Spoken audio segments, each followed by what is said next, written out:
좋으신 하나님, 부족한 자를 세워주셨사오니 입술에 기름 부어 말씀의 지혜와 지식과 능력 주시옵소서. 함께 하시기를 원하옵고 예수 이름으로 축복하고 기도했습니다. 아멘. 자, 창세기입니다. 24장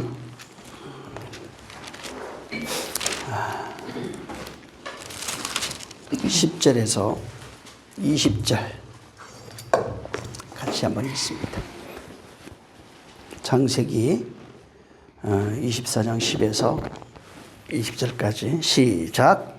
이에 종이 그 주인의 약대 중 열피를 취하고 떠났는데 곧 그 주인의 모든 좋은 것을 가지고 떠나 메소포타미아로 가서 나홀의 성에 이르러 그 약대를 성 밖 우물 곁에 꿀렸으니 저녁때라 여인들이 물을 길러 나올 때이었더라. 그가 가로되 우리 주인 아브라함의 하나님 여호와여, 원컨대 오늘날 나로 순적히 만나게 하사 나의 주인 아브라함에게 은혜를 베푸시옵소서. 성중 사람의 딸들이 물길로 나오겠사오니 내가 우물 곁에 섰다가 한 소녀에게 이르기를 청컨대 너는 물 항아리를 기울여 나로 마시게 하라 하리니 그의 대답이 마시라. 내가 당신의 약대에게도 마시우리라 하면 그는 주께서 주의 종 이삭을 위하여 정하신 자라. 이로 인하여 주께서 나의 주인에게 은혜 베푸심을 내가 알겠나이다.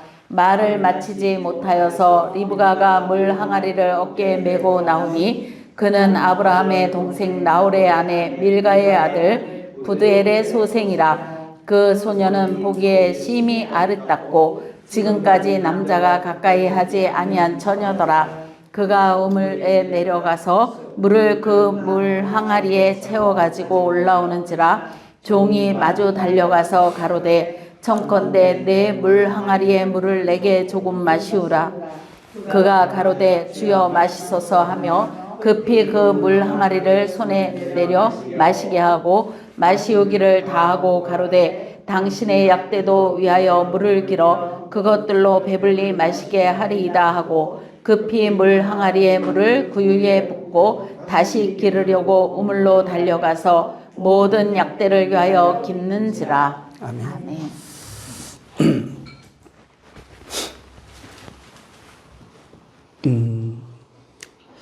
그 지난 주에 9절까지 있는 말씀을 우리가 이제 들었는데, 아브라함이 그 이삭의 아내를 구하기 위해서 엘리에셀을 이제 원래 있던 메소포타미아로 보내는 그런 내용이 나옵니다. 그리고 이제 그 결과로 10절부터 20절까지 엘리에셀이 이제 아브라함을 떠나서 아내를 찾아가는 그런 내용으로 그려져 있습니다. 그런데 이제 여기 어떤 아내를 찾아야 될지 모릅니다. 그러다 보니까 가다가 이제 기도합니다. 하나님께 기도해서 내가 가는 이 길에 하나님이 인도해 주시기를 또 바라고, 그리고 내 주인 아브라함이 얘기한 대로 이삭의 아내, 그 하나님이 예비하신 그 아내를 순조롭게 좀 만날 수 있었으면 좋겠습니다 라고 하는 기도가 이제 13절, 14절에 있는 내용입니다. 그 결과 이제 거기 엘리에셀이 이제 그 우물 곁에 갔다가 거기서 이제 만난 여자가 리브가로 나옵니다.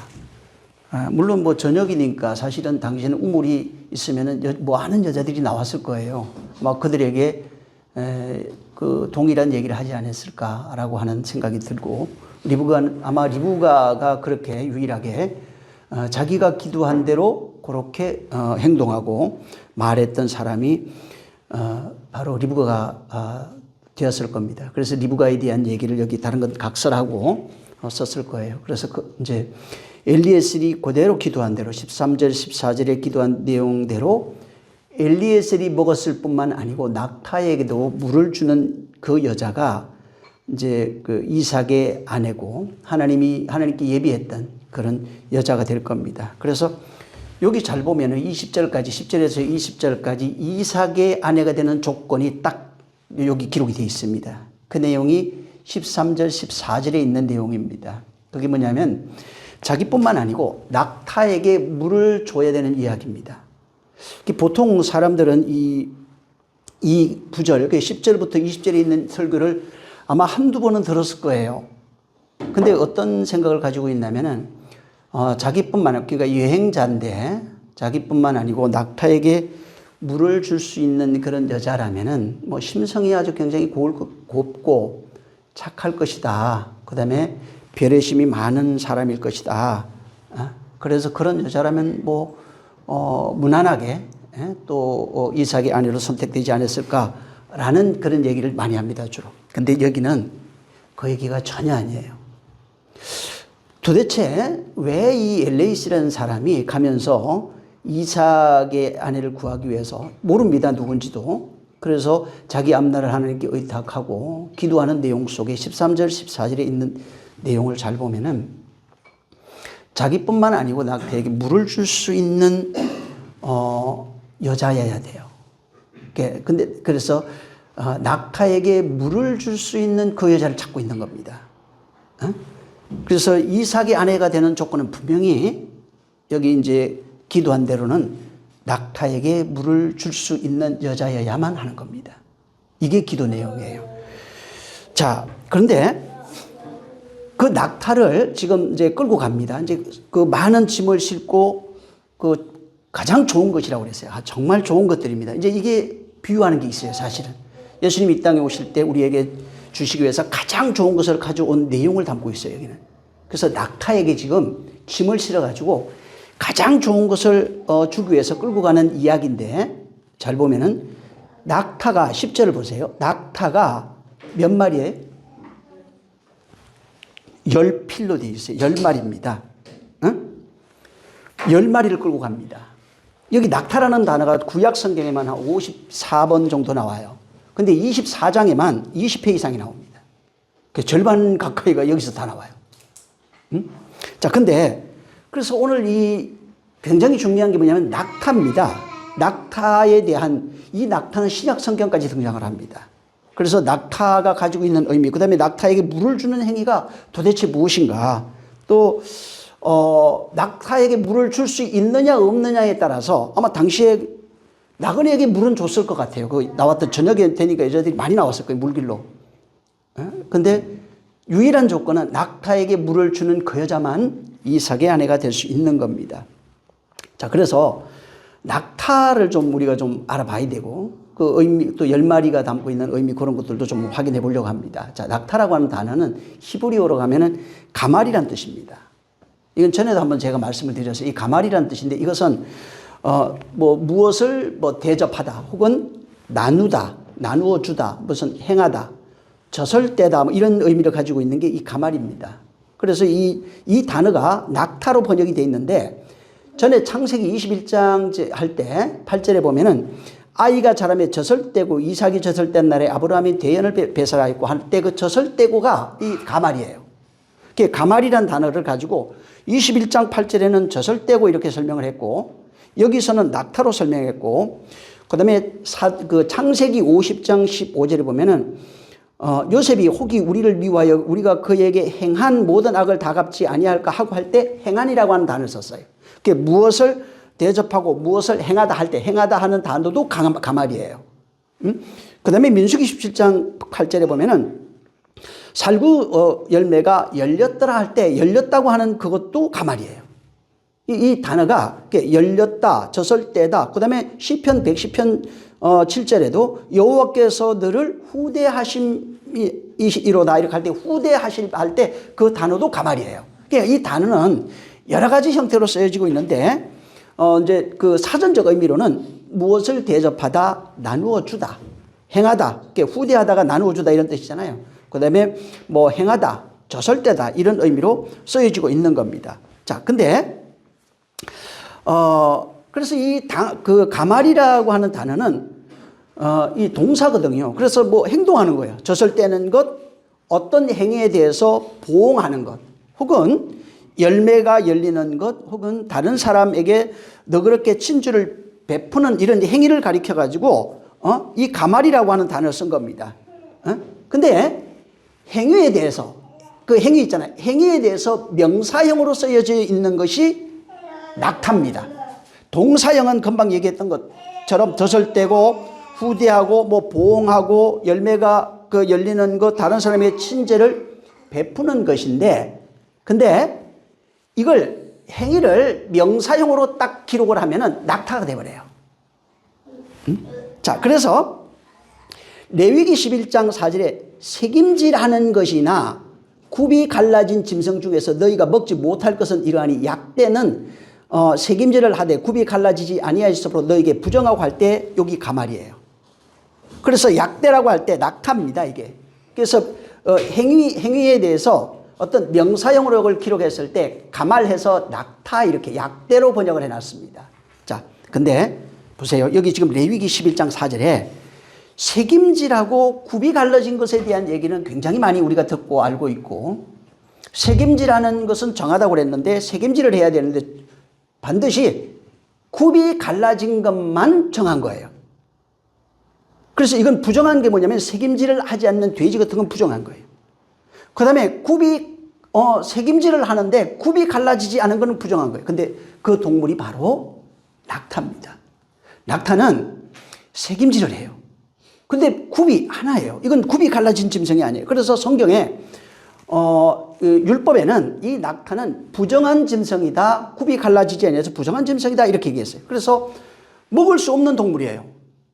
다른 건 굽이 갈라지고 책임질하면 먹을 수 있는데 이건 부정하다 이렇게 선언을 했고, 그 다음에 책임질을 하지만 굽이 갈라지지 않으므로 이거는 그냥 그 용도가 뭐냐면 사람을 실현하는 도구, 사람이 타는 도구 이런 걸로만 쓰여진 겁니다. 자, 그래서 책임질을 하다 할 때 책임질을 하는 것은 당연히 우리가 뭐 보통 소 이런 걸 얘기를 하잖아요. 근데 이것은 어떤 의미를 가지고 있냐면 먹었던 음식을 다시 기어내 가지고 씹는다 하는 그런 행위예요. 그걸 말하는 거예요. 자, 그러니까 이제 어떤 식으로 생각하냐면 하나님의 말씀을 또 한번 기어 가지고 그걸 묵상하고 이렇게 생각을 하는데 뭐 틀린 건 아니에요. 응? 한 번 듣고 다시 되새기다 하는 뜻이 아니고 이건 뭐냐면 들은 말씀을 계속해서 반복한다는 얘기예요. 한 번 듣는다는 얘기가 아니라, 여러분 소가, 저도 이게 옛날에 소 키울 때 보면 먹잖아요. 그럼 먹으면 처음에는 왼쪽 내로 가요. 왼쪽, 위가 4개거든. 첫 번째 가서 딱 이만해, 한쪽 배가. 그 다음에 집에 와서 계속 씹으면 또 이쪽이 불룩해져요. 또 좀 지나면 이쪽이 불룩해져요. 이런 식으로 계속 씹어대는 거예요. 그러니까 들은 말씀을, 한 번 들었네 하고, 그거 되새김질 하면 얼마 못 가요. 보통 그래서 말씀 듣고 한 번 들을 때마다 10%에서 20% 사람에 따라서 그렇게 또 되새겨지고 해가지고 뭐 30%, 50%, 뭐 80% 이렇게 가는 거지, 한 번 듣고 안 하면은 이건 천재일 겁니다. 그래서 성경에 이 사람이 정한 사람이 하는데, 정하다는 게 그렇게 말씀을 묵상하면서 바뀌어가는 상태가 됐을 때 정하다 얘기를 한 겁니다. 그걸 가지고 되새김질이라 이렇게 얘기를 한 겁니다. 그래서 그렇게 말씀을 계속 비유로 얘기해 준 거예요. 말씀을 계속 묵상하면서, 그래서 묵상이라고 하는 단어도 그런 거예요. 계속해서 그 말씀이 그렇게 되어질 때까지, 말씀이 되어질 때까지 다시 묵상하는 것을 이 소로 이제 짐승으로 얘기해서 되새김질하는 짐승, 정하다 이렇게 얘기한 겁니다. 왜? 그렇게 이제 거룩하게 되어지는 상태가 되니까 이렇게 얘기한 거예요. 자, 그래서 이게 이제 되새김질하는 그 짐승은 정하다고 했을 때는 그렇게 계속해서 말씀을 묵상하고 그 말씀이 될 때까지, 그렇게 하는 사람이 바로 정한 사람이다. 그걸 원하신 겁니다. 계속 묵상하는 사람, 이런 사람들이 정하게 된다는 의미로서 이렇게 얘기를 한 겁니다. 자, 그래서 정말 하나님이 주신 그 말씀을 당신의 백성이라면은, 너희가 내 백성이고 내 말을 듣는 자라면은 그렇게 계속해서 말씀이 될 때까지 그렇게 해라 하는 의미로서 우리에게 그렇게 이제 말씀을 해 주신 거예요. 자, 그래서 그 말씀이 되어지지 못하면은 정하다고 말하는 게 아닙니다. 그러니까 소를 먹었기 때문에 혹은 양을 먹었기 때문에 정한 것이 아닙니다. 그래서 시편 1편도 이렇게 보면은 복 있는 사람은 악인의 꾀를 쫓지 아니하며 죄인의 길에 서지 아니하고 오만한 자리에 앉지도 아니하고 여호와의 말씀을 절거하며 주야로 그 율법을 주야로 묵상하는 자로다. 그러니까 계속 이 묵상이라는 단어가 굉장히 많이 나와요. 그래서 계속 그 말이 될 때까지, 그 말씀이 내 것이 될 때까지, 내가 그 말이 될 때까지. 시편 63편 6절에도 내가 나의 침상에서 주를 기억하며 밤중에 주를 묵상할 때 하오리니 이렇게 얘기를 했는데, 계속해서 묵상, 그 말씀이 될 때까지. 한 번 들어서 알았습니다. 아, 네, 감사합니다. 했는데 안 돼요. 왜 안 되냐면 묵상이 안 되거든요. 그러니까 말씀이 이루어지지 않으면 정한 게 아닙니다. 그러니까 한 번 들어서 깨달아서 된 게 아니라 그렇게 되어져서 그게 내가 되고 삶이 돼버려야 됩니다. 이걸 묵상이라고 그러고 이 구약에서는 가말이라고 하는 낙타 이렇게 쓴 거예요. 그래서 계속 정하게 낙타는 부정한 게 뭐예요? 굽이 안 갈라졌어요. 대신에 되새김질은 해요. 예, 그런 의미입니다. 자, 이제 가말에 대해서 이렇게 좀 보면은 이 가말이라고 하는 단어가 재미있는 게 그 히브리 알파벳이 있어요. 알파벳이 있는데 이 알파벳 중에 세 번째가 나오는 알레프, 베이트, 그 다음에 가말이라 이제 그 김멜이라고 합니다. 같은 단어예요. 철자가 똑같습니다. 거기는 이제 김멜 이렇게 썼고 똑같은 단어를 이제 읽을 때 가말 이렇게 합니다. 그래서 알레프라고 하는 건 첫 번째는 하나님을 상징합니다. 베이트 두 번째 단어 히브리어 그 두 번째 철자는 집을 상징하고 성전을 상징합니다. 이제 세 번째 김멜이 낙타예요. 그리고 이제 단어적 의미로 들어가면은 물을 건네주다 혹은 보상을 하다 주다 선행하다 이런 단어로 이제 쓰여 있는 게 이 세 번째 김멜이라고 하는 단어입니다. 근데 이 단어를 파자해 보면은 세 단어로 되어 있는데 파자해 보면은 그 김멜이라고 하는 그 앞에 그 무릎 꿇다라고 하는 단어가 나와 있고 그다음에 물이라고 하는 단어 맴이라는 것도 있고 라메드 뭐 이런 단어가 있습니다. 이 세 단어가 합쳐져 있는데 이 단어를 파자해서 분석을 하면 어떻게 되면은 무릎을 꿇고 기도하여 하나님의 말씀을 배우고 전달한다는 뜻이 세 번째 김멜이 가지고 있는 단어의 뜻이에요. 그래서 이걸 파자해서 쓴 그것을 보면은 이걸 그 김멜이라고 하는 이 낙타는 광야에서 하나님의 말씀을 배우고 익혀가는 이스라엘의 그런 모습들 이런 것을 상징해 가지고 담아놓은 것이 바로 이 낙타입니다. 그래서 낙타는 그 이스라엘이 광야에 있는 모습을 상징한 동물이 낙타예요. 이게 이스라엘을 상징합니다. 그리고 그 낙타가 이스라엘도 하지만은 율법 아래에 있는 그런 상태를 그대로 상징하고 있어요. 그래서 광야에서 하나님께 기도해 가지고 그 말씀을 배우고 전달한다는 그런 의미로서 낙타예요. 자, 근데 이 낙타는 굽이 갈라지지 않았어요. 굽이 갈라지지 않아서 부정한 그 동물이라고 합니다. 자, 근데 굽이라고 하는 단어를 들어가면은 파르사라고 하는 단어를 쓰고 있어요. 이 파르사라고 하는 단어는 뜻이 발굽이란 뜻입니다. 발굽. 근데 이 뜻은 갈라지다. 둘로 갈라지다, 나누어 주다, 구분하다라고 하는 파라스의 그 파라스라고 하는 동사가 있는데 거기에서 유래한 단어가 파르사입니다. 쉽게 말하면 굽이 갈라지지 않았다고 하는 것 자체가 무슨 의미를 가지고 있냐면 율법 안에서 복음을 깨닫지 못하고 있는 상태를 그렇게 표현해 놓은 거예요. 굽이 갈라지지 않은 거예요. 하나예요. 굽이 갈라진 것은 은혜와 진리로 발견한 상태, 은혜와 진리로 아는 상태고 근데 굽이 갈라지지 아니한 상태는 바로 그냥 율법으로만 알고 있는 상태. 율법이 무엇인지 요한복음 1장에 요한이 글을 썼죠. 율법을 봤는데 오신 예수 그리스도를 보니까 은혜와 진리더라 이렇게 얘기한 거예요. 그게 우리가 예수 그리스도를 보니 말씀이 육신되어 오신 예수 그리스도는 은혜와 진리로 임하신 분이에요. 율법이 은혜와 진리로 보여야 된다고요.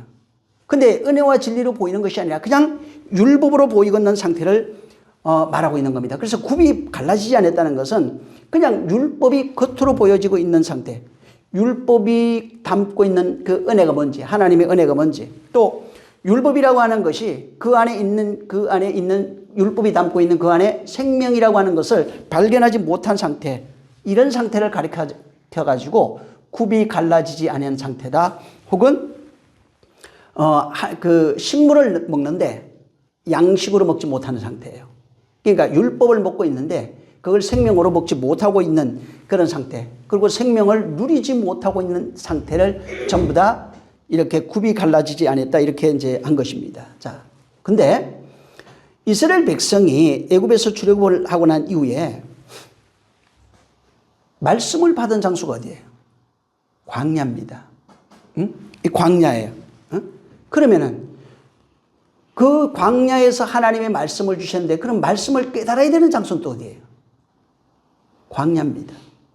말씀을 주시고 말씀을 깨달아야 되는 그 장소가 바로 광야예요. 그래서 하나님이 말씀을 주신 장소도 광야고 그 말씀을 가지고 훈련한 장소도 광야고 그래서 말씀을 받은 그 자리에서 그 말씀으로 그 말씀의 내용을 깨달아야 가나안에 들어갈 수 있는 자들이 되는 겁니다. 자, 그래서 광야라고 하는 그 자체가 우리가 그냥 옛날에 그 광야 아라비아 이런 식으로 생각하지 말고 모형으로 준 거예요. 그 광야는 바울이 그걸 깨닫고 어떻게 설명을 했냐면 광야라고 하는 것을 보니까 내가 이것을 깨닫고 보니까 광야는 교회였어 이렇게 얘기한 거예요. 그래서 우리 조상들은 옛적에 광야 교회에 있었고 이렇게 얘기한 겁니다. 교회는 광야입니다. 광야는 교회입니다. 교회는 하나님의 말씀을 깨닫는 그런 곳을 상징하는 게 바로 이 교회입니다. 자, 그런데 이 광야에서 하나님 말씀을 주시고 거기서 하나님의 말씀을 깨달아야 되는 겁니다. 자, 하나님의 말씀을 주시는 곳이 광야고 거기서 그 말씀을 깨닫는 곳이 광야예요. 자, 근데 여기에 그 말씀, 광야에서 짐을 실어 나르고 있는 존재가 누구냐면 낙타입니다. 응? 그 낙타, 이걸 비유한 겁니다. 하나님의 말씀을 깨닫지 못하고 그것을 짐을 지고 걸어가고 있는 상태를 광야에서 낙타가 걸어가는 걸로 설명해 놓은 거예요. 응? 하나님의 말씀이 광야에서 떨어지는데 그 말씀을 깨닫지 못하고 여전히 겉으로 알고 그것을 짐을 지고 그냥 고단한 인생길을 걸어가고 있는 그런 상태를 낙타로 해놓은 겁니다. 그래서 낙타를 광야를 지나가려면 어떻게 되냐면 인간은 당시에 그 낙타를 끌고 가야 돼요. 반드시. 뭐 짐을 실든지 내가 타든지 해야 됩니다. 그래서 낙타 우리 어렸을 때도 보면은 낙타는 뭐 물을 마시지 아니하고 뭐 얼마를 또 걸어갈 수 있고 몇백 일을 살 수 있고 그 낙타가 왜 이게 단복 낙타, 쌍복 낙타 그러잖아요. 그 안에 지방이 있어가지고 지방을 에너지로 이제 이렇게 변환해가지고 이거 쓴다고 그래요. 그래서 통과할 수 있다고 그럽니다. 자, 그러니까 낙타가 없으면은 사막을 걸어갈 수가 없는 거예요. 그러니까 이제 자, 근데 그 낙타 어찌됐든 낙타가 하나님의 말씀을 지구하는 깨닫지 못하고 걸어가고 있는 그런 모습을 상징해서 낙타를 등장시켜 놨다고 그랬어요. 자, 근데 여기 잘 보세요. 오늘 지금 낙타를 가지고 가는데 낙타에 대해서 우리가 알았어요. 이제 낙타를 가지고 가는데 몇 마리를 가지고 가냐면 10마리입니다. 꼭 10마리를 가져갑니다. 그러니까 이삭의 아내를 얻기 위해서 필요한 말수는 낙타수는 지금 10마리입니다. 그리고 이 10마리의 낙타를 끌고 가고 그 끌고 가는 10마리 낙타에 대하여 물을 줄 수 있는 그 사람을 찾아내야 돼요. 그래서 그걸 찾기 위해서 가는 겁니다. 자, 그럼 10마리 낙타가 의미하는 것이 뭐냐면 하나님의 말씀이에요. 10마리 낙타는 하나님의 말씀입니다. 자, 보세요. 고대 시대, 지금 문자가 없었을 때, 지금 문자가 최초의 기록 문자는 수메르 문명이라고 그래요. 기원전 한 3,500년이 넘습니다. 자, 그러면 지금으로 따져도 한 5,500년에서 6,000년이 넘는 그때부터 문자가 있었던 거예요. 그게 이제 쐐기 문자라고 그러는데, 그럼 문자가 없었을 때 어떻게 됐을까? 그때 천문학을 알아요. 무슨 얘기냐면, 하늘의 별자리, 그 땅의 바람, 일기, 만물, 이런 겁니다. 무슨 얘기냐면, 하나님이 인간에게 만물을 통해서 당신이 지어놓은 그게 옛날 사람들이 신기하게 문자가 없어도 별자리를 통해서 모든 것을 점쳤어요. 일기부터 시작해서. 만물 속에 하나님의 신성을 담아 두셔가지고 문자가 없지만은 온 만물, 온 우주를 통해서 하나님이 당신의 말씀을 보여주는 거예요. 인간은 그걸 통해서 별이라든가 무슨 것을 보면서 이 만물을 지으신 그 하나님을 깨닫고 그분이 하시는 말씀들을 깨달아가요. 그래서 당시에는 별자리를 볼 수 있는 사람들, 이런 사람은 대단한 학자들입니다. 자, 근데 문명이 발전을 합니다. 그리고 문명이 발전하면서 생겨나는 게 뭐냐면 문자예요. 뭐 상형 문자라기도 하고 쐐기 문자 뭐 이런 것도 나오잖아요. 거리 문자 이렇게 얘기를 합니다. 자, 이런 문자가 생기는데 문자가 생기고 난 이후부터 하나님은 말씀을 문자로 줍니다. 그러니까 말씀이 문자로 전달이 돼요. 그러니까 문자가 없을 때는 만물을 통해서 보여지는 그림, 어떤 현상들을 통해서 말씀이 전달이 되고 그걸 깨닫는 겁니다, 인간은. 자, 그 다음에 문자가 생기니까 문자를 통해서 하나님은 당신의 말씀을 우리에게 전달해 주시는 거예요. 그래서 당신의 말씀을 문자가 생기고 난 이후에 당신의 말씀을 정리해 가지고 압축해서 준 그 말씀을 가리켜서 십계명 이렇게 얘기합니다. 열 말씀 이렇게 얘기를 해요. 그러니까 하나님의 말씀이 압축이 돼 가지고 이걸 가지고 하나님의 말씀을 어떻게 보냐면 열로 보여줬다고요.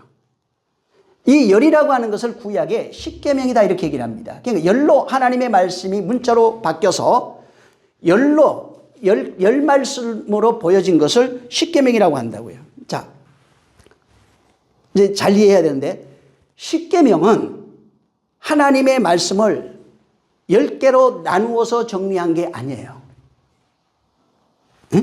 10가지 하나님의 말씀을 10가지 조항이라고 그러는데 1번부터 10번까지 해놓고 하나님의 말씀을 10가지 조항으로 만들어서 구분한 게 아닙니다.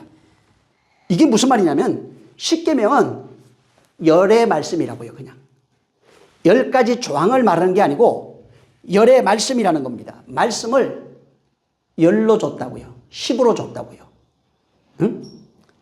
10이라고 하는 말씀을 10이라고 하는 걸도 줬다고요. 자, 그래서 10이라고 하는 그 십계명 이렇게 얘기를 했는데 10이라고 하는 그 말씀 안에 뭐가 있냐면 10이라는 하나님의 말씀이다. 그러니까 10이라고 하는 열의 말씀이야. 하나님의 말씀은 10의 말씀이야. 열의 말씀이야. 이런 의미를 가지고 있는 겁니다. 그래서 하나님의 말씀을 10의 말씀이야. 열의 말씀이야 해서 십계명이라고 한 거예요. 조항 10개가 아니고 열의 말씀이라고요. 10의 말씀. 10은 뭐예요? 완성된 말씀이에요. 완성되는 말씀. 하나 되는 말씀. 하나의 말씀. 그러니까 10이 되면은 완성이 되면 하나가 됩니다. 100도 완성이 되면 히브리어 단어 자체는 1이 됩니다. 천도 마찬가지예요. 그래서 1이라고 그 알레프라고 하는 단어는 하나, 열, 천 이런 식으로 나가요. 전부 다 그 알레프가 가지고 있는 단어의 의미입니다. 자, 여기 지금 하나님의 말씀은 열의 말씀이에요. 10의 말씀, 조항을 얘기하는 게 아니라 이 조항을 지켜라 이런 의미가 아니고 열의 말씀이라고요. 10의 말씀이라고요. 하나님의 말씀이 10의 말씀은 하나님의 말씀이다라고 하는 그 내용을 가지고 이제 얘기를 한 겁니다. 그래서 조항해도 아주 틀렸다 얘기를 할 수는 없어요. 왜 그러냐면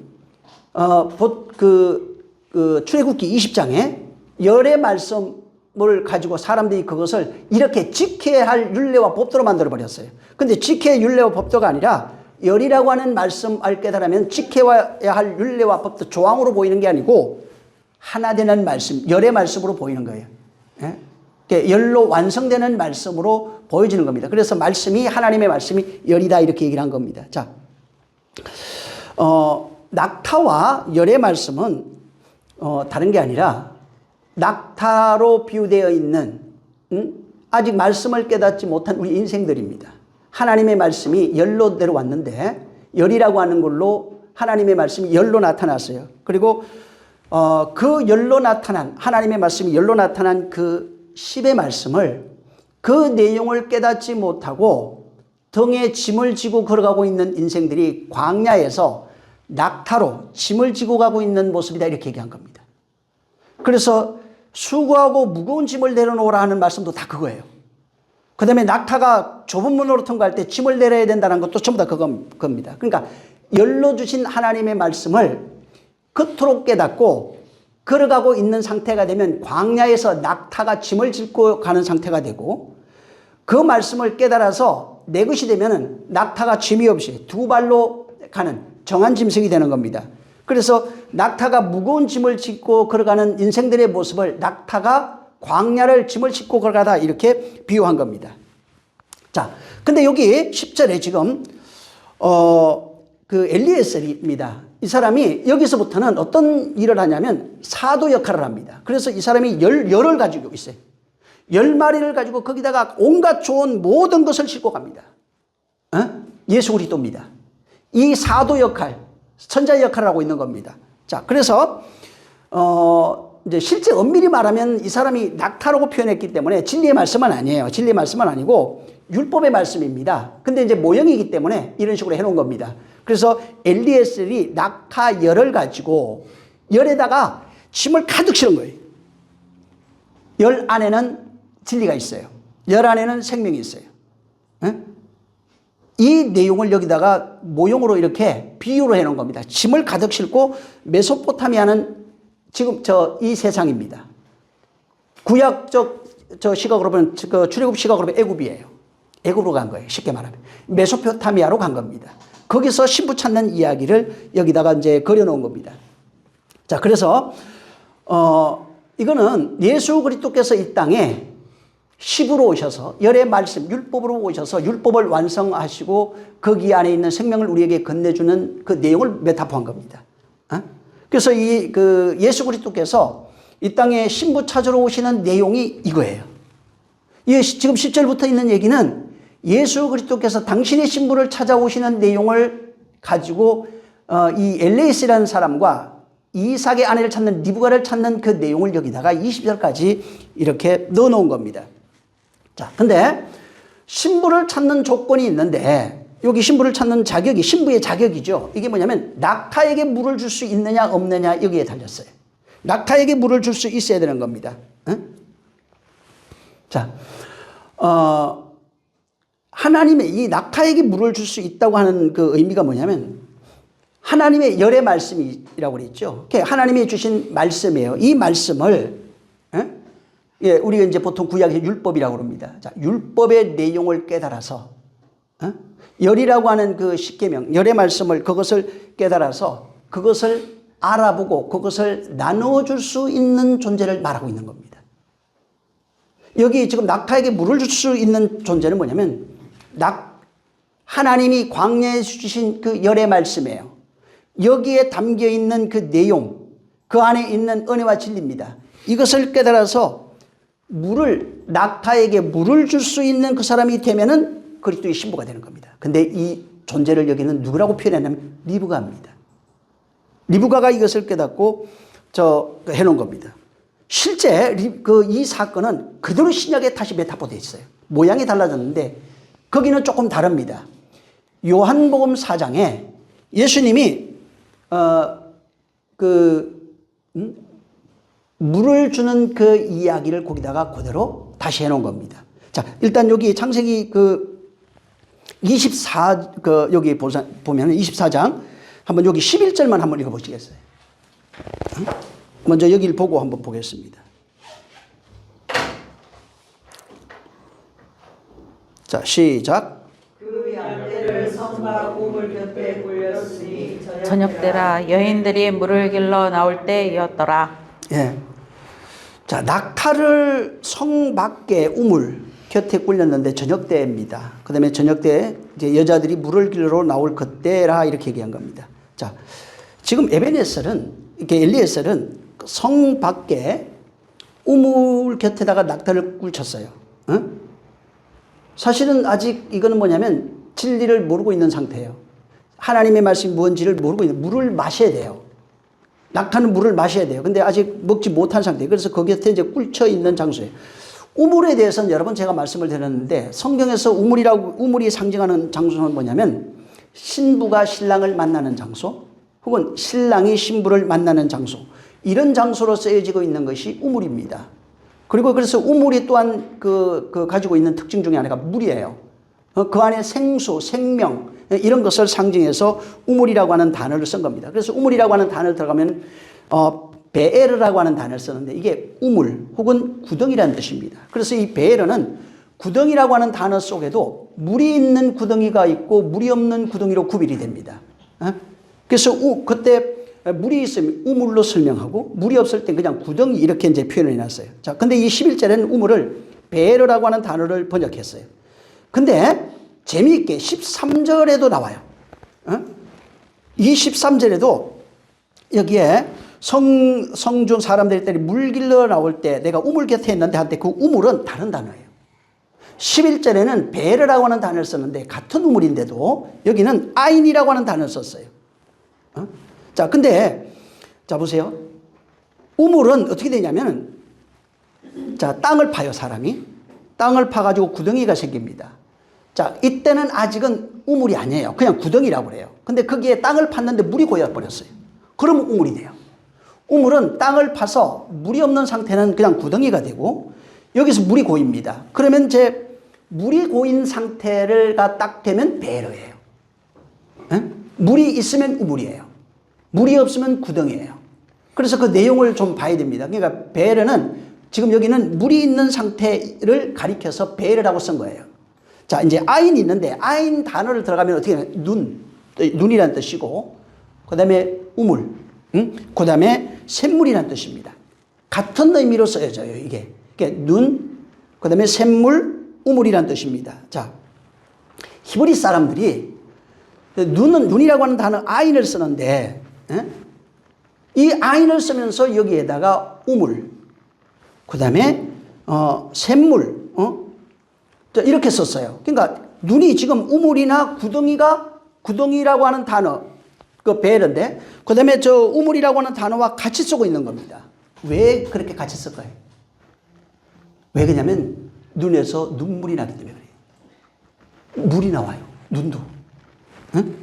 그래서 그 눈에서 물이 나오는 그런 상태가 되면 이게 아인이라고도 같이 쓰는 거예요. 눈에서 물이 나오고 있어. 근데 눈이라고 썼을 때는 조금 그 뜻이 더 있어요. 그게 무슨 뜻이냐면 마음과 연결이 돼 있어요, 이거는. 어떤 마음과 연결이 돼 있는 단어가 이 아인입니다. 그래서 성경에도 그 보통 인간들도 그런 얘기 하잖아요. 마음을 보는 창이 뭐죠? 눈이라고 그러잖아요.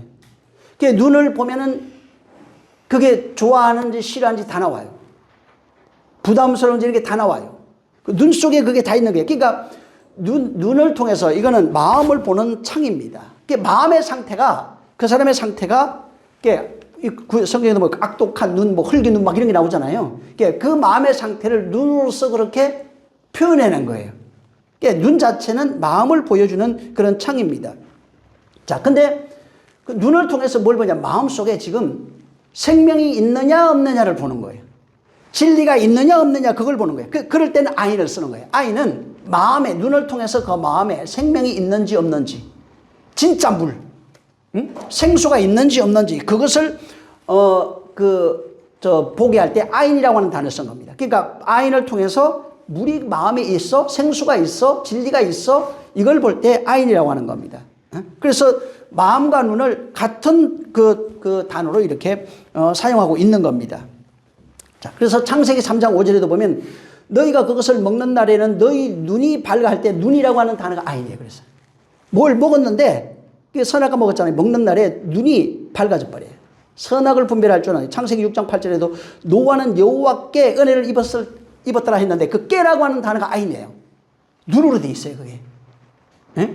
그래서 여호와께 은혜를 입었더라. 그러니까 여호와께서 그 마음에, 이미 그 눈을 통해서 그 마음에 은혜 입은 상태를 그대로 표현해 놓은 단어가 이제 6장 8절입니다. 자, 그래서 이 노아가 여호와의 이제 만약에 6장 8절 같으면 노아는 여호와께 은혜를 입었더라. 이것을 만약에 번역을 한다면은 그냥 있는 그대로 보면은 노아는 여호와의 샘물에서 흘러나오는 은혜를 발견했다. 뭐 이런 식으로 될 거예요. 저 하나님의 그 여호와의 눈, 그 다음에 여호와의 그 샘물에서 흘러나오는 은혜를 발견한 사람, 이런 식으로 해석이 됩니다. 그러니까 그 눈에서 여호와의 눈이에요. 여호와의 눈 이렇게 돼 있어요. 여호와의 아인으로 나옵니다. 그러니까 거기에 그 눈에서 나오는 은혜를 발견한 거예요. 눈에 있는 그런 생명을 발견한 겁니다. 뭐 오늘 신약으로 얘기하면 쉽게 말하면 그냥 여호와의 말씀, 진리를 발견했다 이런 뜻입니다. 진리를 발견한 사람. 자, 그래서 우물이 담고 있는 그 의미가 성경에 이제 이게 많이 기록이 되어 있는데, 우물이 담고 있는 것은 하나님의 말씀이 담겨 있는 곳, 하나님의 말씀이 흘러나오는 곳, 이런 겁니다. 그래서 창세기부터 이미 이게 에덴 동산에서 그 말씀이 한 곳에서 우물이 터져가지고 거기서 흘러나오는 강을 이루고 있는 내용들로 흘러나옵니다. 그러니까 말씀이 거기서 흘러나오고 있고 담겨 있고 그 말씀이 샘 이렇게 할 때 전부 다 그런 의미를 품고 말하고 있는 겁니다. 자, 그래서 이게 교회로 얘기를 한다면 교회가 하나님의 말씀이 흘러나오는 곳이에요. 그리스도는 하나님의 생명이 흘러나오는 곳이에요. 그게 샘물이에요. 그게 우물이에요. 그래서 성경에는 우물에 가서 신부를 찾는 얘기가 많고 또 물을 구하는 얘기도 굉장히 많은 겁니다. 그리고 우물 파는 얘기가 그렇게 많은 거예요. 거기는 하나님의 말씀, 그냥 말씀을 상징하는 말씀이 그 안에서 흘러나와요. 그 안에 생명이 흘러나와요. 거기는 하나님의 은혜가 흘러나와요. 거기는 사람을 정하게 하는 거예요. 이런 의미를 가지고 계속 쓰고 있는 겁니다. 12절부터 14절에 쭉 보면은 이제 그 기도했던 내용입니다. 13절, 14절. 그러니까 순전히 좀 나를 만나게 하셨으면 좋겠습니다. 내 앞길 잘 모르겠습니다. 하나님이 그렇게 만나게 해주세요. 그 얘기를 하면서 나와 내 낙타에게 물을 줄 수 있는 그런 그 낙타에게도 내가 당신뿐만 아니라 당신 낙타에게도 물을 마시게 하겠습니다. 라고 하는 이야기를 하는 그 사람이 있으면 그 사람이 하나님이 예비한 사람일 것입니다. 라고 하면서 은혜를 그렇게 하면 내게 은혜 베푸신 걸 내가 알겠습니다. 라고 하는 얘기가 14절까지 있는 내용입니다. 그래서 12절부터 14절에는 엘리에셀이 신부를 찾는데 신부의 조건을 정확하게 아주 구체적으로 기도했던 내용입니다. 그래서 우물에서 물동이를 가져와 가지고 그걸 낙타와 자기를 먹일 수 있는 마시게 하는 그 여자가 이삭의 아내가 될 것입니다. 라고 했던 기도입니다. 자, 리브가가 물동이를 기울여서 마시게 한다 하는 말씀이 여기 있어요. 자, 기울여라고 하는 단어가 이제 나와요. 여기 물동이를 물을 담아 물동이를 기울여 하는 단어가 나오는데 이 기울여가 나타예요. 나타는 뭐냐면 보통 넘겨주다 할 때 쓰는 단어입니다. 넘겨주다 혹은 주다 이런 뜻을 가지고 있어요. 자, 그래서 물이 담겨있는 항아리를 펴서 물을 마시게 한다 하는 의미가 나타예요. 물이 담겨있는 항아리를 펴가지고 물을 마시게 한다 하는 용례는 이제 보통 그렇게 쓰여집니다. 그래서 창세기 26장 25절에도 이삭이 그곳에 단을 쌓아 여호와 이름을 부르고 거기 장막을 쳤더니 했을 때 그 쳤더니가 바로 이거예요. 항아리를 펼쳐서 장막을 쳐서 또 창세기 39장 21절에도 여호와께서 요셉과 함께 하시고 그에게 인자를 더하다 할 때 이 나타입니다. 출애굽기 7장 5절에도 애굽 위에 펴서 할 때 내 손을 애굽 위에 펴서 할 때 펴져 있는 은혜가 펼쳐지는 그 내용이 또 나타고 욥기 9장 8절에도 그가 홀로 하늘을 펴시며 할 때 펴시며도 그 나타입니다. 그래서 이 나타가 쓰여질 때는 보면은 하나님의 팔을 펴서 구원할 때 하늘을 펴실 때 장막을 칠 때 보통 이런 식으로 쓰여지는 단어가 이 나타라고 하는 단어입니다. 이거는 어떤 의미를 가지고 있냐면 하나님의 창조하심, 그 다음에 구원하심, 하나님의 구속에 일하심 이런 거예요. 이런 의미를 가지고 있는 단어로 그 의미를 이제 담고 쓰여지고 있는 단어가 이게 나타입니다. 그래서 여기에 보면은 이제 리브가가 엘리에셀에게 물을 주는 일이 그 의미가 물을 항아리를 펴서 할 때 펴다 이 단어가 아까 얘기했잖아요. 창조하고 구원하고 하늘을 피고 장막을 칠 때 쓰는 단어라고 그랬잖아요. 이렇게 뭐를 의미하고 있냐면 항아리를 펴서 하는 게 하나님이 창조하심, 구속하시는 그 일하고 동일한 선상에 놓고 리브가가 그 일을 하고 있는 것으로 표현해 놓은 거예요. 하나님의 일하심이나 창조하심이나 구원하심이나 은혜 베푸시는 거하고 동일 선상에 놓고 리브가가 그 일을 하고 있는 겁니다. 그냥 물을 담은 그 항아리, 생수를 가지고 그 일을, 그 생수를 담은 항아리를 펼쳐낸 거예요. 창조하고 있는 거예요. 구원하고 있는 거예요. 그것을 나누어 주고 있는 거예요. 실상은 이건 어떤 의미를 가지고 있는 교회가 해야 할 그 일을 담고 있는 겁니다. 그러니까 하늘의 것을 담아서 나눠주는 존재.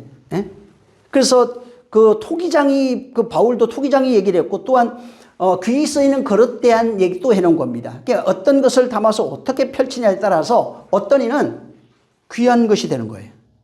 여기는 근데 리브가는 귀한 그릇을 펼치는 창조 사역을 같이 하고 있는 겁니다. 성도는 사실은 창조 사역을 같이 하고 있어요. 구원 사역, 창조 사역, 은혜를 베푸는 그 사역을 같이 하고 있는 겁니다. 그래서 이제 그 일을 여기다가 14절까지 이렇게 해놓은 겁니다. 펴서. 리브가가 자, 15절부터 쭉 보면은, 리브가가 이제 물동이를 내가지고, 그 우물을 내려가가지고, 물을 채워가지고 올라와서, 낙타들이 먹을 수 있도록 다 물을 구에 이제 줍니다. 그래서 20절에도 보면 물동이에 물을 구유에 붓고 다시 길리고 우물로 달려가서 모든 낙타를 위하여 깃는지라 이렇게 이제 나왔어요. 그러니까 이건 그 엘리에셀이 기도한 그대로 그녀가 물동이를 어깨에 메고 그 다음에 우물에서 물을 길러다가 지금 그 낙타를 먹이는 내용이에요. 그러니까 물 좀 달라고 하니까 자기뿐만 아니라 내가 당신의 낙타까지 다 먹을 수 있는 물을 주겠습니다 라고 하는 얘기입니다. 그래서 아까도 얘기했지만 요한복음 4장에 보면 수가성 여인에 관한 이야기가 나옵니다. 근데 재미있는 게 있어요. 이게 수가성 여인하고 여기하고 다른 부분이 있어요. 그 수가성 여인을 만났을 때는 그 여자는 그 예수님이 물을 달라고 그러는데 물을 줄 수 있는 상태가 아니에요. 거기는 물을 줄 수가 없어요. 그 여자는 그 예수님에게 물을 줄 수 있는 여자가 아니고 오히려 여자에게 물을 받아야 할 여자입니다. 그래서 뭐라고 그러냐면 내가 주는 물은 네가 주는 물은 목마른데 내가 주는 물은 영원히 목마르지 않을 거야 이렇게 얘기를 하니까 그 물 내게 주십시오 이렇게 얘기해요. 그래서 여기 여자는 수가성에 있는 여자는 오히려 예수님한테 물을 줄 수 있는 상태가 아니고 물을 줄 수 없는 상태입니다. 도리어 물을 받아 먹어야 하는 여자로 이제 나오는데 여기 리브가는 그게 아니고 리브가는 엘리에셀이 기도한 대로 물을 길어다가 지금 엘리에셀을 먹일 뿐만 아니고 그 기름물을 가지고 낙타까지 먹일 수 있는 그 물을 줄 수 있는 그런 여자예요. 그래서 물을 길어다가 그 물을 건네줄 수 있는 여자로서 리브가가 나온 겁니다. 그러니까 한 사람은 수가성 여인은 물을 줄 수 없는 여자고 물을 오히려 받아야 되는 여자고 이 리브가는 물을 줄 수 있는 여자예요. 뿐만 아니라 낙타까지 줄 수 있는 그런 여자입니다. 그래서 이 여자는 뭐냐면은 쉽게 말하면 오늘날 우리로 얘기하는 교회입니다. 그리스도인이 된 상태를 얘기를 해요. 여러분 지난번에도 그런 얘기인데 성령 받지 못하면은 변화 없습니다. 평생 뜰에서 아무리 섬겨도 변화 안 됩니다. 그걸 광야교회로 바울이 설명해 놓은 거예요. 광야교회에 들어왔으면은 성소 안에 들어온 겁니다. 성소 안에서는 하나님과 나만 있어요. 누가 시켜서 할 수 있는 부분이 아니에요. 듣는 것은 듣고 깨달아 변화되어야 되는 부분은 자기가 끊임없이 되새김질을 해야 돼요. 그 안에서 바뀌지 않으면 어떻게 설명을 했냐면 바울이 한 번 비침을 얻고 하늘의 은사를 맛보고 히브리서 6장과 10장이 있습니다. 타락한 자는 무슨 얘기냐면 거기서 변화가 안 됐어요. 그리고 다시 나가버린 거예요. 그걸 그렇게 비유해 놓은 겁니다. 거기서 변화되지 못하고 여전히 뜰의 삶을 그대로 살고 있다면 저주함에 가깝다. 버려진 것이다 이렇게 얘기한 거예요. 사람들은 내가 열심히 섬기면 나중에 나를 어여삐 여겨 구원하는 그건 구원이라고 말. 그런 구원은 종교적 구원입니다. 성경에서 말하는 구원은 그걸 얘기해요. 너와 내가 하나 되는 구원을 말하고 있는 거지 열심히 잘생기고 구원해 줄게 하는 것은 종교적인 거예요. 세상의 인간들이 율법 아래서 만들어낸 그런 종교입니다. 그래서 그 광야교의 변화가 없으면 가난은 없습니다. 그래서 그 변화되는 과정도 어떻게 설명하냐면 30이다 60이다 100이다 계속해서 반복적으로 그걸 설명해 놨어요. 누가 변화? 내가 바뀌는 거예요. 그분을 닮는 거 누가 닮는 거예요? 내가 닮는 거예요. 옆에서 아무리 떠들어도 안 됩니다 사실. 그래서 바뀐 만큼 말만 들어봐도 이 사람이 얼만큼 바뀌었구나 이 사람이 얼만큼 바뀌어가고 있구나 이걸 알 수 있는 게 이미 눈을 통해서 말을 통해서 그가 자기를 다 토로하고 있는 겁니다. 자 어찌됐든 그래서 이 지금 그 리브가는 변화된 교회를 상징하고 있는 겁니다. 교회는 하나님께서 보내신 그리스도입니다. 예수 그리스도를 통해서 진리의 말씀을 건네받은 존재들입니다. 그리고 건네받은 그것을 가지고 여전히 무거운 짐을 지고 가고 낙타로 살아가고 있는 인생들에게 물을 줄 수 있는 존재가 바로 이 교회입니다. 그것을 이 리브가로 여기에 말해 놓은 겁니다. 그러니까 하나님의 말씀을 받았어요. 근데 그것을 율례와 법도로 알고 등에 짐을 지면 여전히 율법 아래 무거운 짐을 지고 가는 상태가 되는 것이고 그 말씀을 내 것으로 깨달아 생명으로 알아서 진리의 말씀으로 깨달아서 생명으로 깨달아서 받음과 동시에 깨달아서 그 내용을 전해줄 수 있는 자가 되면 교회가 되는 거예요. 그걸 여기를 리브가라고 얘기하는 겁니다. 그래서 교회 리브가 안에 뭐가 있다고? 생명이 있는 거예요. 다른 말로 얘기하면 교회 안에 생명이 있는 겁니다. 누구의 생명? 그리스도의 생명. 은혜와 진리가 있는 거예요. 그러니까 은혜와 진리가 없는 상태는 절대로 나눠줄 수 없어요. 말은 할 수 있는데 나눠줄 수가 없어요. 근데 말을 하는 것은 그건 변화된 게 아니에요. 이미 그 변화된 것은 말과 행동으로 나와요. 말과 행동으로 나오게 돼 있어요. 여러분, 교회 사랑해요. 자, 교회 사람 어떻게 돼? 아이, 교회 그냥 사랑하는 자에게 뭘 잘해주고 싶어. 쉽게 말하면 교회라고 얘기한다면 걸레질이라도 한번 하게 돼 있어. 그냥 예를 들면 사랑하는 자에게 뭐예요? 여자도 사랑이라 집에 그냥 다 갖다 봐. 지금 도시락 싸가지고 갖다 주고 뭐가 사주고 사랑하면 그렇게 돼 있다니까. 응? 이게 말로 되는 게 아니라 그냥 말 안 해도 행동으로 그냥 나와요 이게. 응? 그거 그냥 당연한 거라고요. 주님 사랑하니까 누가 보든 안 보든 상관없어요. 응? 필요 없으니까 그냥 갖다 놓게 돼 있고, 뭐, 보니까 주지 없어 떨어지니까 갖다 놓게 돼 있고, 그냥, 응? 누가 그러잖아요. 목사님 사랑해. 근데 사랑하면 그냥 양말 한 컬이라도 갖다 줘요, 그냥 그거. 하라는 얘기가 아니에요. 그런 의미가 아니고, 마음이 그렇다고, 마음이 사랑하게 되면은 그에게 막 뭔가 이렇게 그 사람이 알든 상관없어요. 그냥 뭔가 자기가 하게 돼 있다니까. 지금 그 얘기를 하고 있는 거예요. 내가 생명이 있잖아요. 그리스도의 생명을 가졌어요. 내가 가지고 있어요. 그러면은 생명을 표현해요. 말로, 행동으로 그냥 나오게 돼 있다니까. 그건 뭐 누가 해야지 이거는 아직 없는 거예요. 응? 그냥 나와요. 말도 그냥 되게 돼 있고 행위도 그냥 나오고 돼 있는 겁니다. 응? 그래서 하나님의 말씀을 생명으로 깨달은 자는 그 생명을 나눠줄 수 있는데 여기는 물로 표현하는 거예요. 응? 물을 기르다가 그 물은 뭐냐면 우물은 하나님을 상징합니다. 우리가 하나 되면 우물이 돼요. 우리도 사실은. 그리고 물이 나오는 그런 존재가 되는 겁니다. 그래서 내가 건네받은 존재가 우물이 터져가지고 그 물을 먹고 마시는 존재가 되고 그 물을 먹고 가지고 있는 내 안에서 흘러나오는 생명을 가지고 나눠주는 존재를 성경은 교회라고 얘기를 해놓고 성도라고 얘기를 한 겁니다. 그래서 그들에게 낙타 10마리에게 물을 줄 수 있는 존재가 바로 리브가 이게 내 신부야 이렇게 얘기한 거예요. 그리스도의 신부는 물을 줄 수 있는 존재가 되어야 돼요. 열이라고 하는 말씀의 내용과 의미를 깨달아서 그것을 목마른 자들에게 나눠줄 수 있는 여전히 낙타로 살아가고 있는 자들에게 물을 줄 수 있는 그런 존재가 되어야 되는 겁니다. 자, 낙타 10마리한테 물을 제공하는 여자 이렇게 얘기를 합니다. 여러분 사실은 그 낙타 여행하는 자들 있죠. 이게 사막을 여행하는 오늘날도 보니까 사막 갈 때 요새는 뭐 지프차로도 잘 가던데 그래도 이제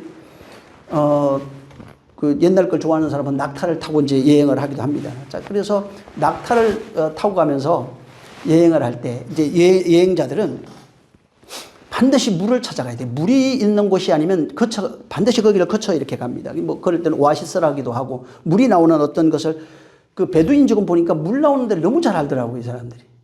그래서 물을 찾아갑니다. 근데 여기 지금 보면은 자기가 물을 뜰 수 있어요. 근데 물을 자기가 뜨는 게 아니에요. 뭐라고 얘기했냐면 하나님께 내가 그 물을 달라고 했을 때 나뿐만 아니라 내 낙타 10마리에게 물을 줄 수 있는 여자라고 그랬어요. 여러분 옛날에 저도 두레박을 써봤는데 이게 낙타 한 마리가 먹는 물의 양이 어마어마합니다.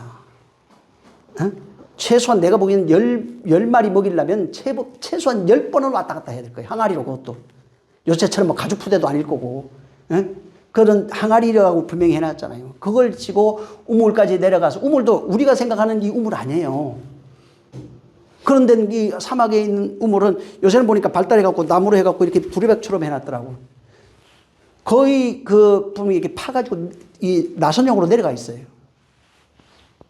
그러니까 내려갔다가 물을 긁고 다시 와. 이거 10마리한테 물 먹인다는 게 이게 저 보통 일이 아닙니다. 그러니까 적은 양은 아니에요. 그러니까 최소한 여자라고 해도 최소한 10번 이상은 갔을 것 같아요. 내가 볼 때는 10번 더 갔을 거예요. 근데 이 여자는 그 당신뿐만 아니라 당신의 그 낙타들에게 충분히 그 물을 먹이겠다고 하는 겁니다. 그러니까 아까도 얘기한 것처럼 이건 착한 마음 그렇게 보면 안 돼요. 물론 심성이 보니까 착하긴 해요.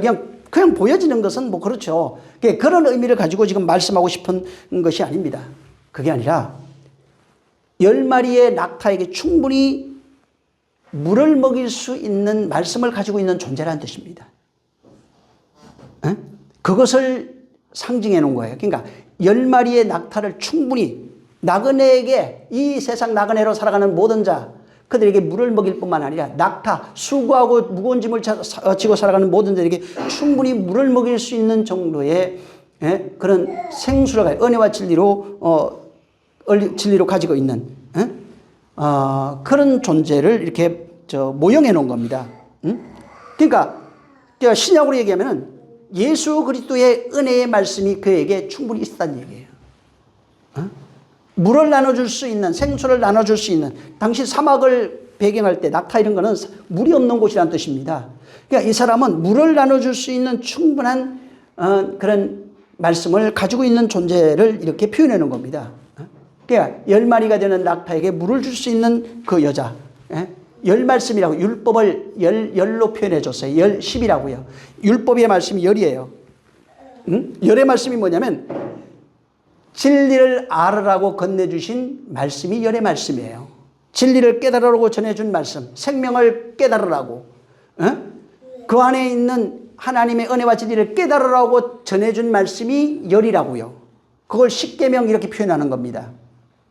열의 말씀의 내용을 깨달아야, 못 깨달으면 낙타예요. 무거운 짐을 지고 가는 낙타가 되는 겁니다. 깨달으면은 바로 교회가 되는 겁니다. 그 말씀을 나눠줄 수 있는 그런 존재가 되게 10이 자 깨달아졌어요. 율법이 깨달아졌어요. 그러면 어떻게 되면 하나가 돼요. 하나님과 하나 된다고요. 그거예요. 그러니까 열로 주신 하나님의 말씀을 깨달으면 하나가 되는 겁니다.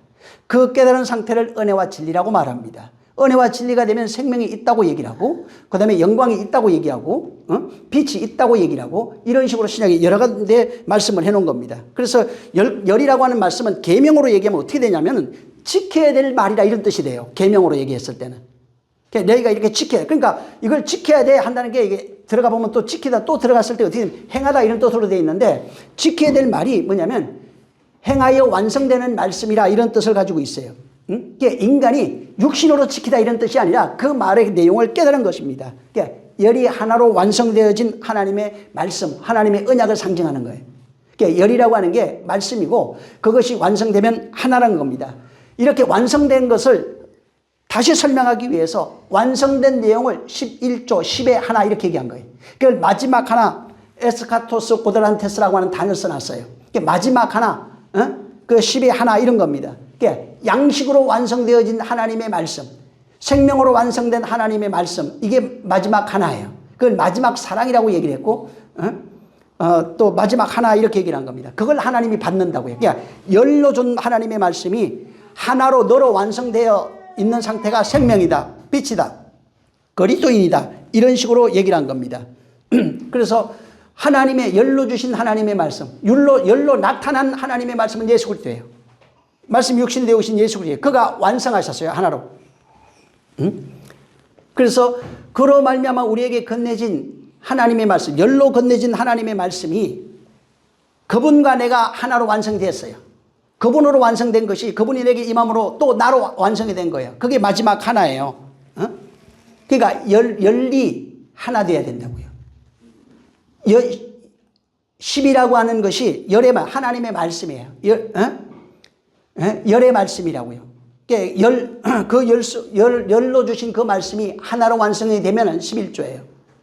하나로 완성된 그 말씀을 깨달아진 상태를 그리스도인이라고 하는 겁니다.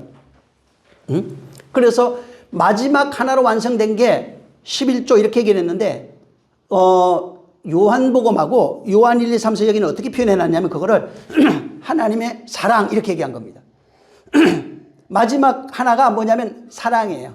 그래서 아버지가 내 안에 내가 아버지 안에 너희가 내 안에 내가 너희 안에 이렇게 완성된 것, 열이 마지막 하나로 완성이 된 상태가 사랑이야 이렇게 얘기를 한 거예요. 그 사랑 안에는 하나님의 생명이 있어요. 하나님의 모든 것이 담겨 있어요. 은혜와 진리예요. 이것을 표현해 놓은 겁니다. 그래서 여기 지금 그 속에 하나님의 말씀을 담고 있는가 하는 겁니다. 자, 마태복음 11장에 이제 27절에 그 얘기를 하고 있는데 이제 그 27절부터 30절에 보면은 제가 읽어 드릴게요. 그냥 한번 보죠. 마태복음 11장 27절부터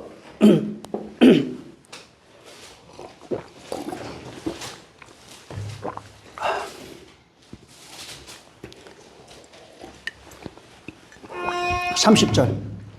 자, 시작. 내 아버지께서 모든 것을 내게 주셨으니 아버지 외에는 아들을 아는 자가 없고 아들과 또 아들의 소원대로 계시를 받은 자 외에는 아버지를 아는 자가 없느니라. 수고하고 무거운 짐진 자들아 다 내게로 오라. 내가 너희를 쉬게 하리라. 나는 마음이 온유하고 겸손하니 나의 멍에를 메고 내게 배우라. 그러면 너희 마음이 쉼을 얻으리니 이는 내 멍에는 쉽고 내 짐은 가벼움이니라 하시니라. 예, 여기 27절부터 지금 30절에 보면은 수고하고 무거운 짐을 지고 가는 이유가 여기 있어요. 왜 사람들이 지금 수고하고 무거운 짐을 지고 가는지. 여기 보면 뭐라고 되어 있냐면 아들과 계시받은 자, 다시 말해서 성령을 통해서 아버지를 알지 못하기 때문에 그런 거예요. 성령을 통해서 계시하신 자가 누구냐? 아들과 계시받은 자예요. 이를 알지 못하기 때문에 수고하고 무거운 짐을 지고 가고 있는 겁니다. 전에도 얘기했지만 이 세상을 코스모스라고 합니다. 성경은. 코스모스는 다른 게 아니라 율법의 세상을 상징합니다. 율법이 질서정연하게 펼쳐져 가지고 이게 제도화되어 있는 그런 상태가 코스모스예요. 그리고 그 율법의 세상에 태어나서 그 제도 안에 살아가고 있는 상태, 그런 상태를 가리켜서 율법 아래 있다. 혹은 여기서 지금 그 마태복음 11장에는 무거운 짐을 지고 있다 이렇게 얘기를 한 겁니다. 자, 근데 이 무거운 짐을 지고 있는 상태를 성경에는 여러 가지 모양으로 표현해 놨는데 안식이 없다, 평안이 없다, 그냥 샬롬이 없다고 얘기했어요. 안식이 없다, 평안이 없다, 온유가 없다, 괴로움이다, 죽음이다, 뭐 사망이다, 어둠이다, 별의별 모양으로 이것을 표현해 놓은 겁니다. 한마디로 얘기하면은 평안 자체가 없는 상태. 여기 마태복음 11장으로 얘기하면은 온유가 없는 상태예요. 그러니까 율법의 세상에 있는 해야 될 거 하지 말아야 될 거 있죠. 그러니까 선 악으로 구분해서 살아가고 있는 상태가 되면은 어둠이라고요. 안식이 없어요.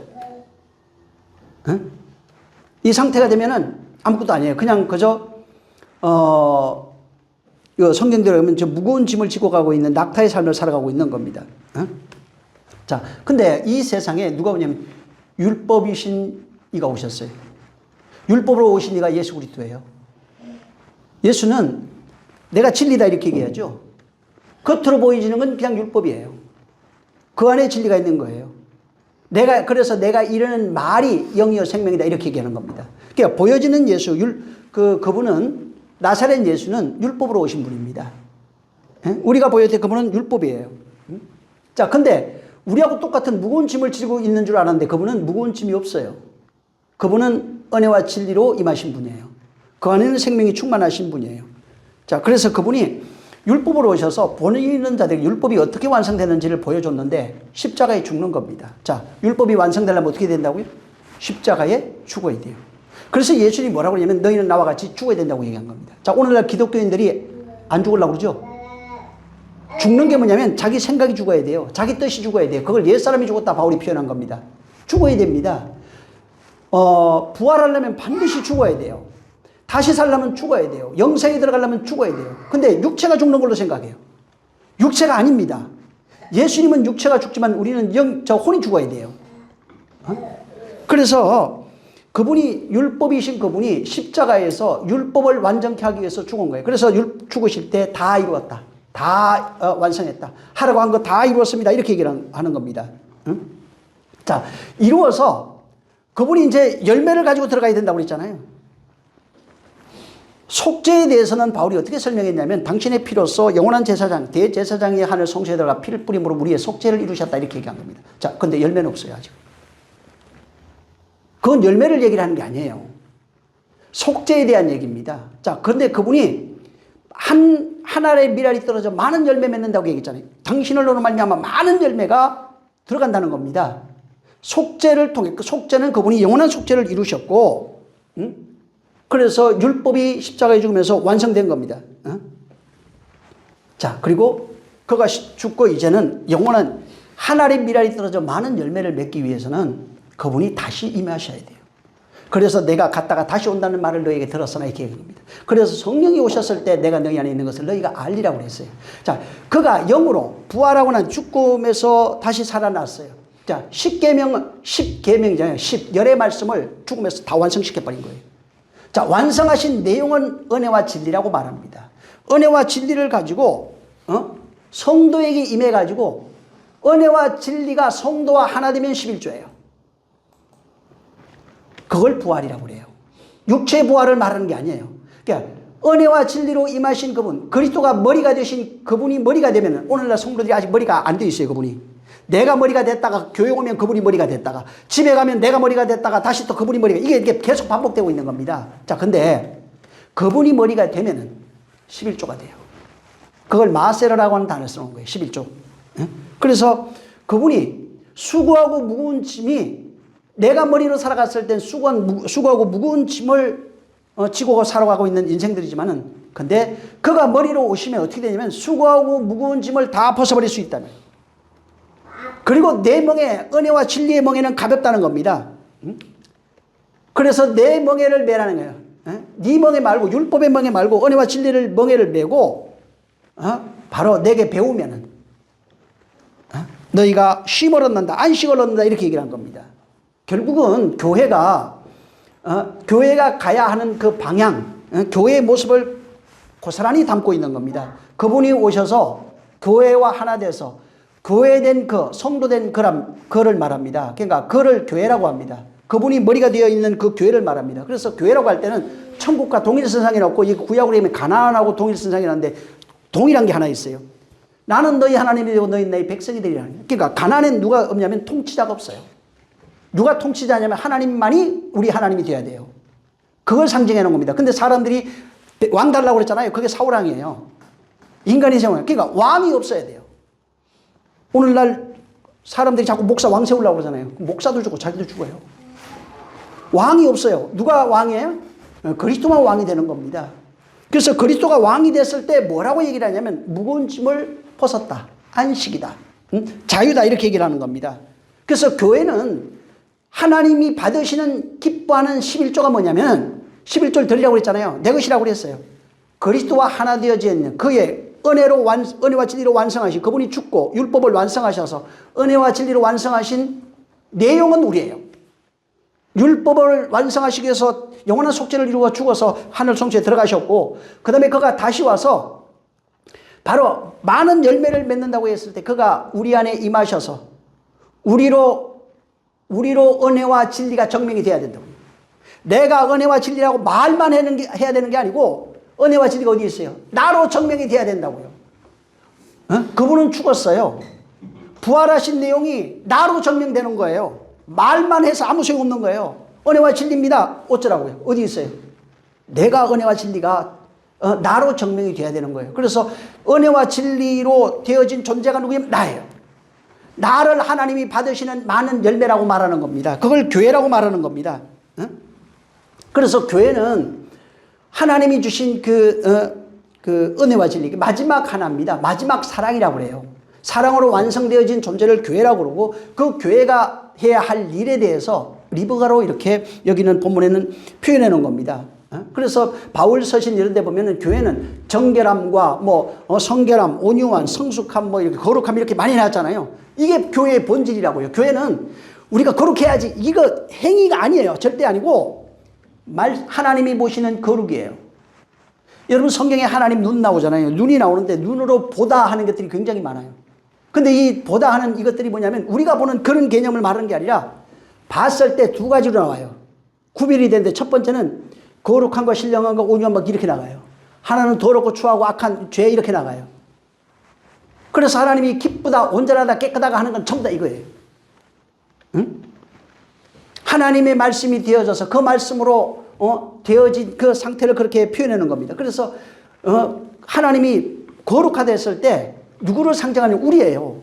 교회 너가 거룩함이야, 깨끗함이야, 신령함이야, 온전함이야. 이게 본질이에요. 그냥 말씀과 하나 되어진 본질, 사랑되어진 자의 본질,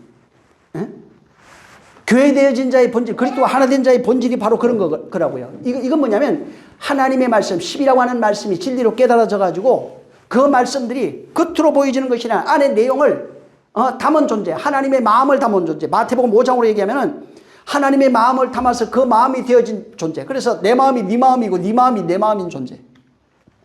이런 상태가 돼야 양식을 나눠줄 수 있고 물을 나눠줄 수 있는 신부라고 말합니다. 그래서 교회 신부를 리브가로 얘기했는데 이 리브가는 이렇게 온전하고 거룩하고 신령하고 깨끗하고 말씀을 깨달아서 하나로 아는 거예요. 양식을 나눠줄 수 있는 상태가 되어진 존재를 내 신부라고 하는 겁니다. 계시록에 보면 새 예루살렘이라고 그러고 거룩한 성이라고 얘기를 하고 주님은 신부라고 얘기를 한 거예요. 이 신부는 양식을 나눠줄 수 없는 상태가 되면 신부가 될 수 없어요. 세상에서 아무리 예쁜 양귀비라도 안 됩니다. 하나님 볼 때 그는 거룩한 자가 아니에요. 깨끗한 자가 아니에요. 온전한 자가 아니에요. 육체적으로 그냥 외형적으로 볼 때 그냥 예쁜 거고 잘생긴 거예요. 거기는 거룩함이 없어요. 여전히 하나님의 눈에 어떻게 보이면 죄인으로 보이고 어둠으로 보이고 귀신으로 보이고 사망으로 보인다고요.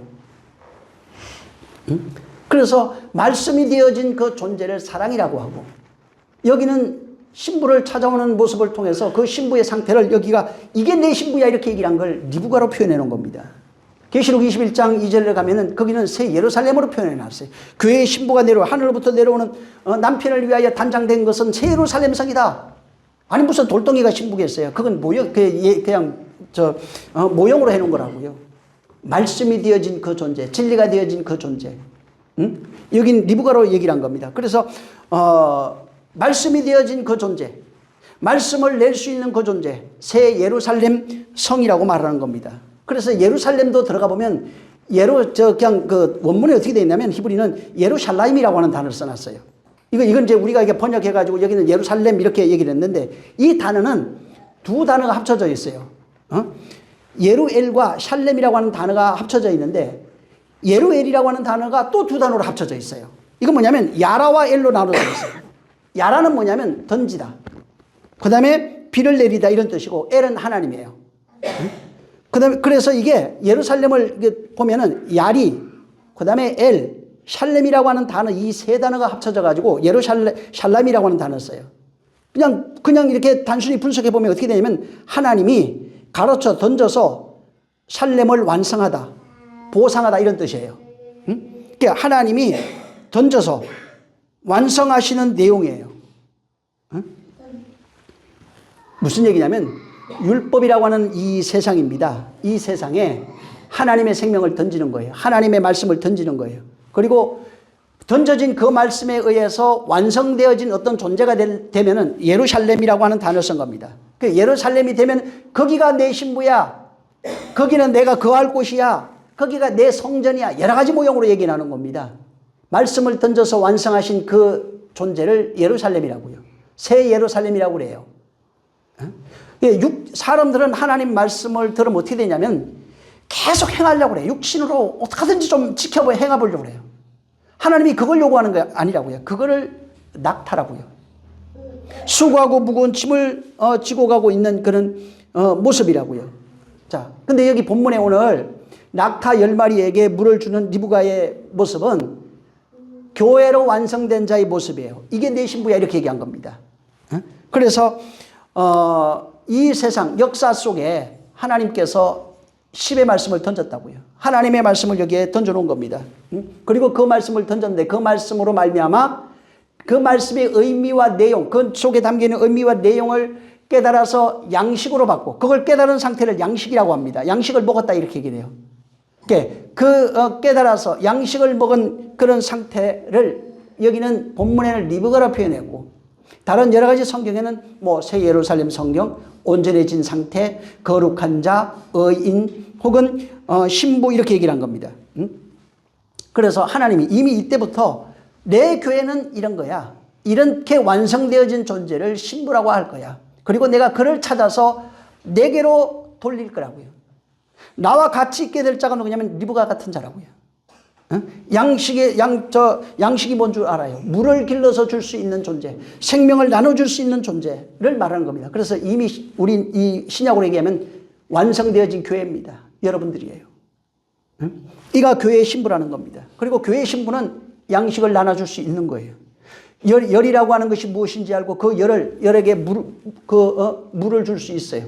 여전히 열을 껍데기로 알고 수고하고 살아가고 있는 낙타의 인생을 사는 자들에게 물을, 진짜 생수가 무엇인지 물을 나눠줄 수 있는 존재가 바로 리브가라는 겁니다. 이런 존재를 가리켜서 신부다 이렇게 얘기를 해요. 그래서 이삭을 100으로 완성된 존재, 낳았다 이렇게 얘기를 해서 그는 예수 그리스도를 상징해 놓은 겁니다.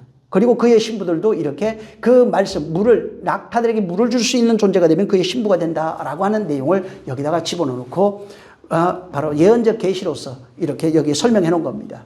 진정한 성전. 여기는 이제 리브가로 얘기했지만은 교회, 성도 되시길 예수님으로 축원합니다. 이 시간 기도할 때 하나님, 우리는 정말 어떤 종교적인 그런 삶, 정성을 들이고 무언가 육신으로 이렇게 하려고 하는 그런 것이 아니라 하나님의 말씀을 깨달아서 영혼을 그 살려내는 그 일에, 섬기는 그 일에, 또 양식을 나눠주는 그 일에 우리의 남은 인생이 그렇게 쓰임받게 해달라고 같이 한번 기도하겠습니다. 좋으신 하나님 감사합니다. 우리를 축복해 주셔서 우리 이 세상 있는 동안 정말 하나님의 말씀을 깨달아 리브가처럼 세상 무거운 짐을 지고 살아가며 양식을 구하는, 생수를 구하며 우물가에 있는 자들에게 양식을 나눠줄 수 있는 자가 될 수 있도록 역사하여 주시옵소서.